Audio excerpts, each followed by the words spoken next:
My Lords, ladies and gentlemen, before I make some comments, could I refer to two matters not related to what we're doing today, but nevertheless very significant. We are deeply shocked at the events overnight in Coleraine, where a person has been attacked and killed as a result of loutish behaviour, and it's a terrible tragedy for that whole family in that district. Can I also say that one of our party colleagues and his family are very much in our thoughts this morning, and I refer to Councillor Bob Stoker and Hilary Stoker, whose son has been serving in Afghanistan, and unfortunately on Friday the vehicle that he was in was blown up by terrorist activity. The young man has been taken to Selly Oak Hospital in Birmingham, where he is receiving the best treatment that can be given. Turning now to the matters at hand, we have, I believe, an opportunity in this election. I believe very clearly we have the best candidate with the most experience, and you need experience to bring about change. Second thing is, we have the best policies. And thirdly, we are part of what will, and Jim will be part, as he already is, of course, of a large national group of members of the European Parliament, who in turn will be part of a large group within the European Parliament.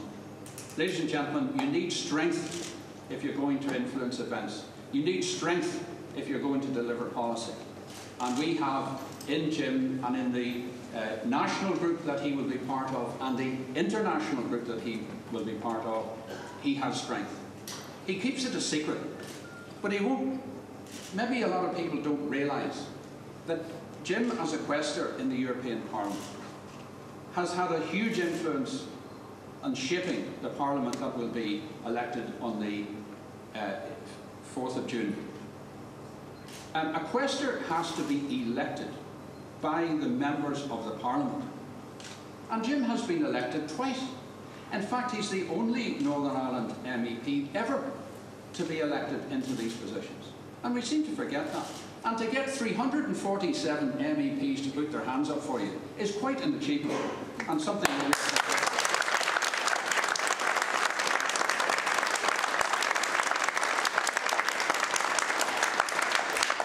campaign is about delivery for the people of Northern Ireland. This Parliament that we're electing will be involved in major renegotiations of many things, including the CAP.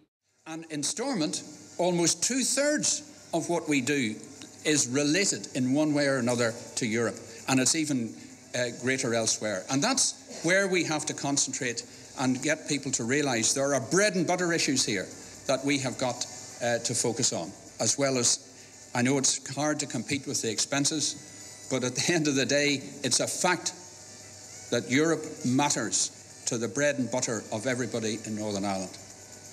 And with that in mind, and to hear a perspective from someone who has considerable experience and will have huge influence in what we believe will be the next government going forward, it is my very great pleasure to introduce to you this morning the Right Honourable William Reg Empey, Shadow Secretary of State for Foreign and Commonwealth Affairs, who will explain from his perspective what he sees as the advantages of our candidate and our campaign in Northern Ireland in this election. William Reg.